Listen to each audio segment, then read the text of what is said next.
on our wedding day, Diana jilted me at the altar for the 8th time to save her precious brother. The shock sent my mother into cardiac arrest. She collapsed and stopped breathing right there. When Diana heard the news, she merely frowned and said, "Frank, your mom was old. It was her time to go. Oh, and Jason's eyesight is failing. Don't let your mother's corneas go to waste. They'd be perfect for him." Later, at a dinner with friends, everyone started egging on Diana and Jason to do a linked arm toast. The entire table immediately turned to look at me, expecting me to fly into a rage and flip the table. Instead, I just smiled and said, "A linked arm toast is so boring. Why don't you two give us a show with a hot and heavy French kiss?" Diana had run out on our wedding again. This was the 8th ceremony we had planned. All 7 previous times, she had left me for Jason, and this time was no different. Jason and I share a rare blood type. 6 years ago, I saved his life with a blood donation, and Diana begged me to stay, insisting she had to repay my kindness. To the world, Diana Sterling was the cold, stunning CEO of her company. But with me, she was unusually gentle, always doting on me. I'd never been in a real relationship before, so I fell hard, completely captivated by her apparent warmth. All I got in return were 8 public humiliations. Jason had supposedly gotten into another car accident and called Diana. I pleaded with her not to go, but she violently shook my hand off. "Frank, how can you be so heartless? A man's life is at stake." She called me heartless, yet I could hear Jason's voice on the phone, strong and clear, with none of the weakness of a seriously injured person. It was obvious he was faking it. The stress of it all triggered my mother's heart attack, and she collapsed. I begged the wedding guests for help, but they just stood there and watched the drama unfold, not a single person lifting a finger. By the time the paramedics arrived, my mother was gone. In a daze, I followed the ambulance to the hospital, where I ran right into Diana in the emergency room. Her eyes lit up the moment she saw me. She rushed over and grabbed my arm. "I was just about to call you. Jason lost a lot of blood and needs a transfusion. Come on, you need to give blood now." I stared at her, my face like ice, and pulled my arm away. Diana looked stunned. "I'm asking you to do a good thing and donate blood. What's your problem?" "A good thing?" The last time Diana had me donate blood to Jason, they nearly drained me dry. Afterwards, she made me a rich soup to help me recover, and I was ecstatic, thinking she finally felt a shred of concern for me. It was only when Jason came to Tommy later that I learned the soup was just his leftovers, which he had already drunk from. Now, I was the one pulling away from her. What does Jason's blood loss have to do with me? If you're so worried about him, you give him your blood. Diana's expression turned frigid. "Frank, Jason is like a brother to me. If you want to be with me, you will give him blood." She was the CEO, used to giving orders and being obeyed. Her presence was commanding. In the past, I would have caved instantly. But with my mother just gone, I would have to be out of my mind to continue being Jason's personal walking blood bank. But I underestimated how much Jason meant to her. As I turned to leave, she called over her bodyguards, intending to have them drag me to the donation center by force. I finally snapped. "Diana, are you even human?" I roared. "My mother just died from a heart attack because you jilted me, and you want to drain my blood?" A flicker of shock crossed her face. "What did you say?" My eyes were bloodshot with grief and rage. "You don't believe me? Why the hell else would I be at a hospital? My mother was just taken to the morgue. Do you have the guts to come see for yourself?" Diana was silent for a moment before speaking. "Frank, your mother was old. It was her time. Jason is still young. What's the big deal about giving him a little blood? And speaking of which, Jason's vision is poor. Don't let your mother's corneas go to waste. They would be perfect for him." I nearly choked on my own rage. How could she say something so monstrous? Then again, in her world, everyone else could drop dead as long as her precious brother was safe and sound. My mother was frail her whole life, and now in death, she could provide corneas for her dear Jason. To Diana, this was probably a win-win situation. I sneered. "You lay one finger on my mother's body, I dare you. If you want them, you'll have to go through me first." Diana froze, clearly not expecting such a raw threat from me, or the look on my face that said I had nothing left to lose. She seemed flustered. As she reached for my hand again, a weak voice drifted from down the hall. "Diana, please don't fight with Frank on my account. If he doesn't want to give blood, we shouldn't force him." Jason Reed was standing at the corner, his face a mask of pale fragility. The moment Diana's eyes met his, he clutched his chest dramatically. "I'm all right, really. I was only thrown about 15 feet by the car." Hearing this, Diana instantly abandoned me and rushed to his side. "Don't you worry," she cooed. "I'll find another donor. Frank's blood is too dirty. It doesn't deserve to be in your body." At her words, the 6-foot-tall Jason sagged against her, shooting a triumphant smirk in my direction. I just rolled my eyes. I didn't have the energy for their games. I turned and walked toward the morgue. My mom raised me on her own. She struggled her whole life and never had a moment of peace. Her greatest wish was to see me settle down with a good wife and build a life for myself. And now, I couldn't even afford a decent burial plot for her. I scraped together every penny I had, and it still wasn't enough. Just then, a cemetery employee rushed over, looking excited. "Mr. Miller, someone just purchased a premium plot for your mother. It's in our most desirable location." It took me a second to process his words. "Who bought it?" I asked. "She said she was your fiancée." Hearing that, I followed the man to the plot. The moment I saw Diana standing there, my fists clenched. "What the hell do you think you're doing? We don't need your charity." Diana's perfect eyebrows knitted together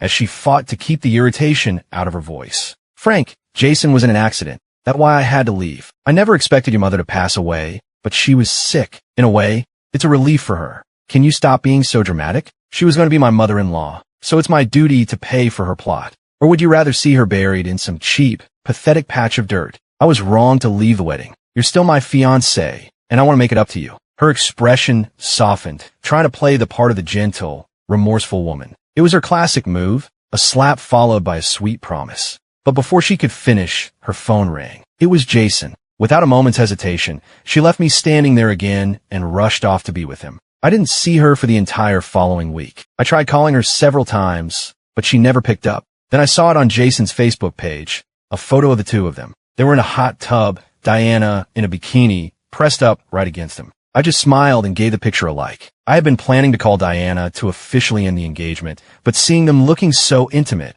I figured she'd beat me to it. It made sense. She was the decisive, powerful CEO. A breakup would have to be on her terms, not initiated by someone like me. From that day on, I stopped calling and texting Diana altogether, not wanting to interrupt her time with Jason. A week later, she returned to the house we had bought together to be our home. Diana had offered to buy the house outright and just add my name to the deed. But I had my pride. I insisted on paying the down payment and mortgage while she could cover the renovations. That decision wiped out my savings, leaving me unable to afford that proper burial for my mother. I had no idea she was back. I had been out late with clients and walked in the door to find her sitting on the living room couch. "Look who decided to come home," she said, her face cold and her tone sharp. I didn't want to fight. I didn't want to point out that I was late for one night while she had been gone for a week. Arguing was a waste of energy I could spend on more productive things. So as I took off my shoes, I just said casually, "You're right, my mistake. I'll try to be home earlier next time." Diana said nothing. While I looked up,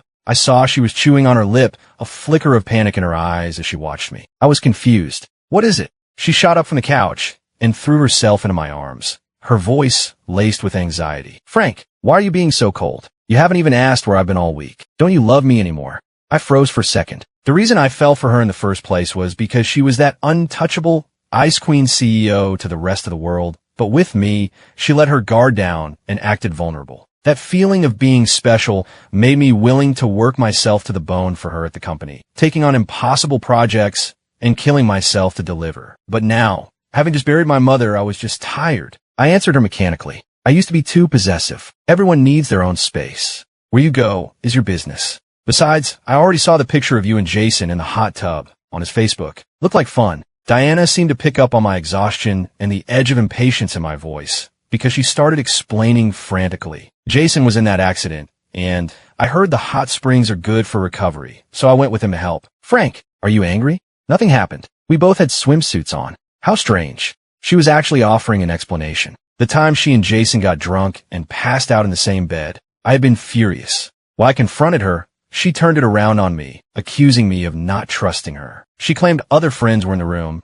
and that it was perfectly normal for a brother and sister to share a bed, calling me disgusting for thinking otherwise. I cut her off. "I'm not angry. You've always said he's like your brother. It's only natural for a sister to take care of her brother." With that, I took a step back, slipping out of her embrace. "It's late. You should get some sleep." "Frank." Diana seemed to sense my distance and grabbed my wrist, her eyes pleading. "I don't want to sleep alone tonight." For a moment I hesitated, but then I gently removed her hand from my arm, pretending I didn't understand what she was implying. "I've still got some work to wrap up," I said with a hollow smile. "You go ahead." Then I walked into the guest room and locked the door behind me. I knew exactly what she meant by, "I don't want to sleep alone tonight." It was her way of making peace. But I was done being her doormat. When I was in love with her, she could have slapped me, and I would have worried about her hand. Now that I was over her, she could offer herself on a silver platter, and I wouldn't even bother to look. After that night, Diana and I fell into a cold war, which, frankly, was a relief. I no longer had to wake up early to make her special breakfast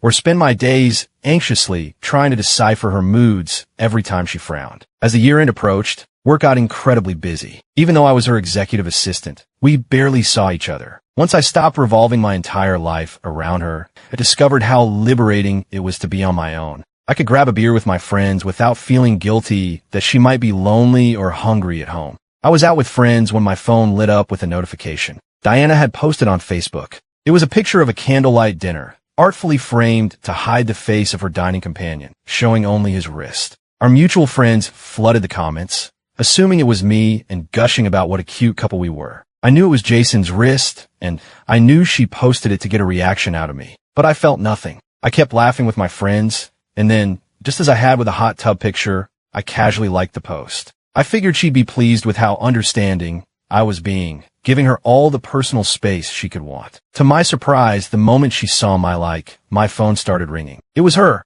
and she sounded furious. "Frank, where are you?" "Out with friends." "What?" I asked. "What friends? Men? Women? Why are you still out drinking this late?" I rubbed my temples, my patience wearing thin. "You wanted your personal space. Shouldn't I get some too?" Maybe it was the first time she had ever heard such weariness in my voice, because she went silent. After a few seconds, she spoke again, a hint of panic creeping in. "Frank, please don't be like this. You've never spoken to me this way before. Today is our 6th anniversary. Did you forget? Just tell me where you are.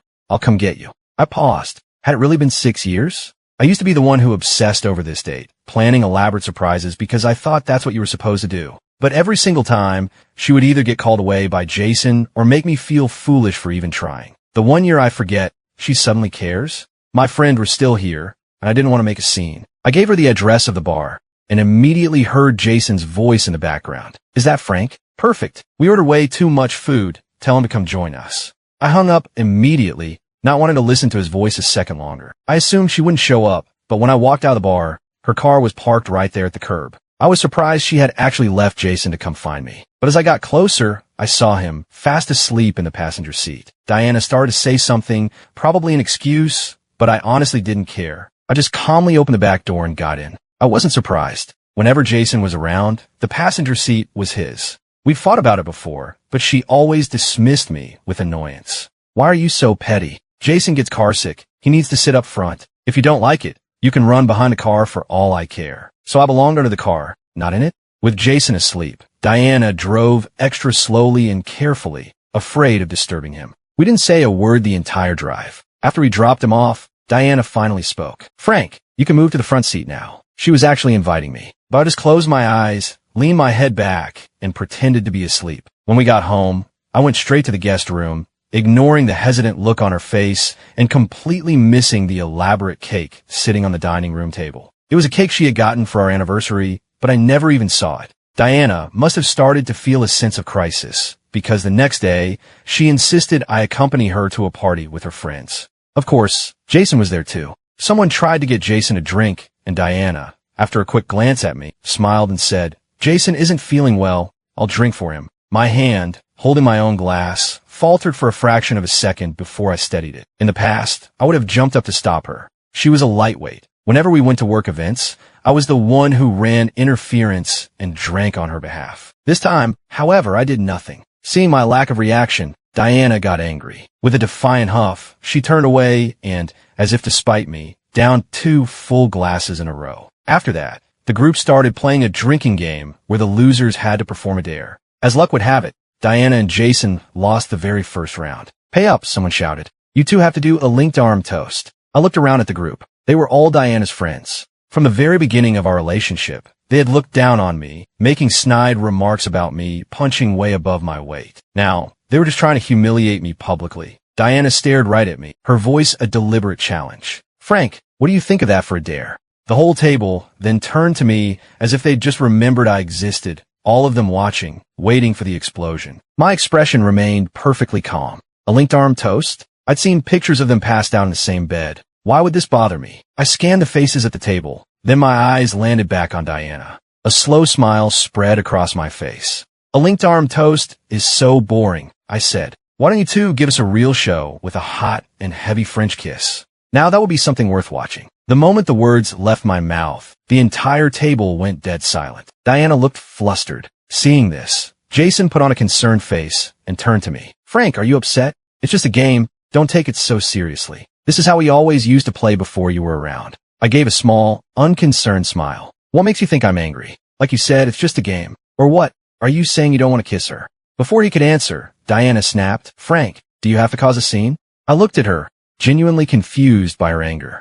I'm not making a scene. It's just a kiss. I honestly don't mind. Seeing things were getting tense, someone quickly jumped in to mediate. This game is lame anyway. Let's just eat. But the mood was already ruined. The rest of the dinner was painfully awkward, and the party broke up soon after. As I got up to leave, I was surprised when Diana left Jason's side and said she was coming home with me. We drove home in complete silence. I was exhausted and heading for the guest room when she stopped me, her voice a mix of anger and confusion. Frank, why would you say something like that? I just shrugged. It's perfectly normal for a sister to kiss her brother, right? Why are you upset? Don't worry, I would never be suspicious of you two. Every argument we ever had ended with her snapping impatiently. I told you, Jason is like a brother to me. Can you stop being so suspicious? Now, hearing her own logic thrown back at her, she was speechless. Seeing her stunned silence, I turned and went into the guest room, making sure to lock the door behind me. I figured after giving her the cold shoulder for a few days,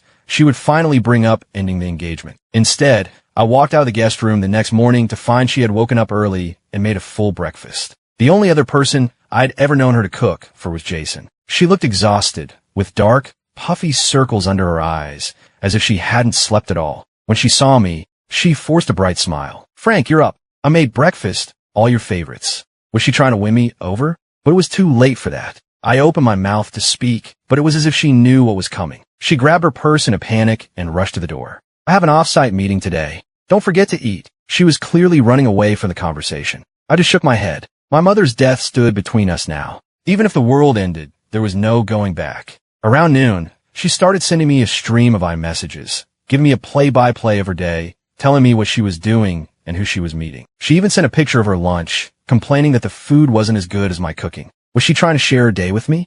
The irony was suffocating. I used to do the exact same thing. Whenever something interesting or funny happened, she was the first person I wanted to tell. But she always found it annoying. Frank, can you stop spamming me with this useless junk? She'd said. I never share anything like that with her again. It hurt at first, but eventually I got used to it. That's what you do when you're in love. I scrolled up through our message history. For the past few weeks, every single conversation had been started by her, with me giving only brief, one-word replies, if I replied at all. After work, another message came through. I'm leaving on a business trip. I'll be back in about 2 weeks. Make sure you eat properly. She didn't say where she was going, and I didn't care enough to ask. A week later, I got an unexpected call from Jason. Frank, what kind of man are you? Diana's been sick for 3 days, and you haven't even checked on her. Sick? I thought she was on a business trip. Then it clicked. There was no business trip. She knew I was going to end things, so she ran away to hide. Well, since you're with her, there's no need for me to come, I said. You're a precious brother. I'm sure she'd much rather have you there. I couldn't tell if this was some kind of pathetic ploy, but just before I ended the call, I thought I heard her crying in the background, sobbing my name. I didn't hesitate. I hung up. What was there to cry about? I remember the time I had a 104-degree fever and called her for help. I'm busy, she'd said. Have your mom take care of you. When you're sick, you want the person you're closest to. Yet every time Jason so much as sneezed, she would drop everything and race to his side. Later, sensing my displeasure, she would offer a half-hearted apology, reminding me how busy she was as a CEO, promising she would make it up to me when she had time. It was always the same pattern, a slap in the face followed by a sweet lie, a perfect way to keep me on a leash. Her promises were just empty words, tricks she used to keep me obedient. That night, I couldn't sleep. I just stared at the ceiling, my mind replaying my entire history with Diana, all the way back to how we met. I was new at the company and had gone to the stairwell to make a call during lunch. I stumbled upon Jason professing his love for her, down on one knee. Diana turned him down, telling him she only saw him as a brother. Because I had accidentally witnessed his humiliation, Jason hated me from that day forward. He constantly tried to sabotage my work and even publicly demanded that I be fired. Diana overheard him one day. And despite her affection for Jason, she had always been professional. She defended me in front of everyone, praised my performance, and promoted me to be her personal assistant. The look on Jason's face was priceless. Realizing that direct attacks weren't working, he changed tactics. Suddenly, he developed a mysterious, chronic illness that required regular blood transfusions. And as fate would have it, I was a perfect match. That was when Diana started paying attention to me. Having never been in love, I was an easy target. I agreed to be Jason's regular donor. The catch was that I had to stay close by, just in case. Diana called me Jason's lifesaver, his living insurance policy, which meant I was tethered to them both. My mother always said I was too earnest, too loyal. Once I committed to someone, I would keep going until I hit a brick wall. She was right.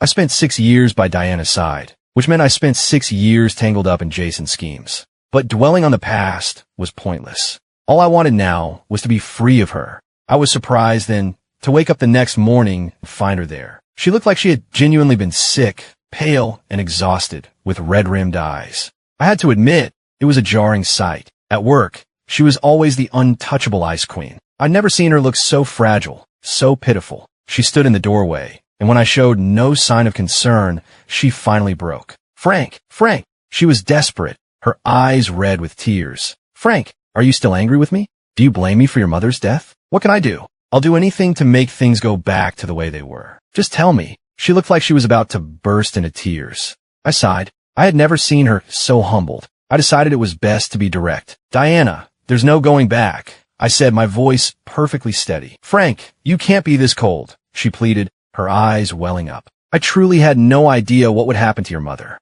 You can't do this to me. You love me. I know you do. I looked at her, the adoration I once felt completely gone. I used to.